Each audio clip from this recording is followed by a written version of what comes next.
Hello listeners, welcome to my channel. I'm Judy from Hong Kong. I feel so glad you are here with me. In 2014, I wrote a book named A Silent Strong Man to cherish the memories of my father, who passed away the previous year from a fatal illness. Today, I want to share with you the time when my father stayed at the hospital to confront his illness in this podcast. I will read every line of the whole real story to you with every podcast for several minutes. I hope you will find love, meaning, and message inside it. A Silent Strong Man. Chapter 1. Continued. We were not disappointed.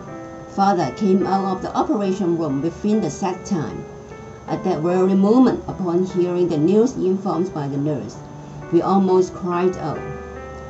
From the word go, we immediately packed the stuff we left on the tables at the canteen and rushed upstairs by taking the lift to the room Father stayed. Although we perceived we knew, we all got the news that Father had come out. We still dare not believe it was real. Such sentiment we had was so strong that it triggered much of our emotions. And such emotions were so overcome that we found ourselves stirred. The result was we rushed jostling our way to bump into others to take the elevator to get to Father. After a series of work and care done by the nurses, we could finally approach Father.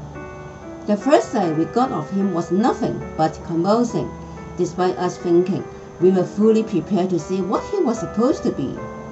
Seeing him lying in bed with several medical tubes fixed to his nose, mouth, and hand, we could not but be shocked. We were shocked because we did not know if Father could stand the scale of devastation the operation had done to him. We were shocked because we did not know if he could make the recovery. Still, we ran through the motions of not acting scared by the scenes with the flimsy pretense we have mastered lately, showing each other composure and confidence. Father was still plunged into unconsciousness, and we stood by his side, waiting and observing. Minutes later, a nurse came to us with a plastic bag of something we had never seen in our lives. Clearly, we should need our attention to her. With the psychological preparation, we were all startled as an immediate response. Given the circumstances, we paid full attention to her with what she was going to explain to us about it. With our attention, the nurse professionally and in depth explained to us what the things inside the bed actually were. They include the organs Dr. Chiu removed from your father in the operation, she said, clearly pointing to it, telling which one was the part of the father's rectum with a tumor, which one was the bladder, and which one was the prostate. We looked at them, struggling to find a way to breathe and failing to ask anything.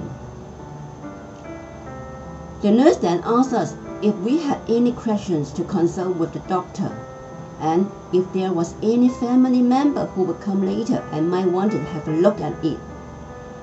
We then replied to her that it would be enough and asked her to do next. The nurse said the tumor inside the rectum would be going for a thorough examination to get its state checked.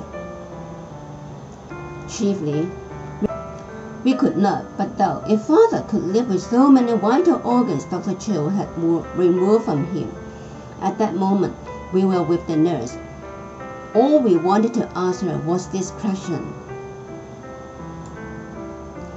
Thanks for listening. I will go on reading the story to you in my next podcast. You want to hear out the story with me? Please subscribe to my channel and you will not miss any bit of it. See you in my next podcast and have a nice day.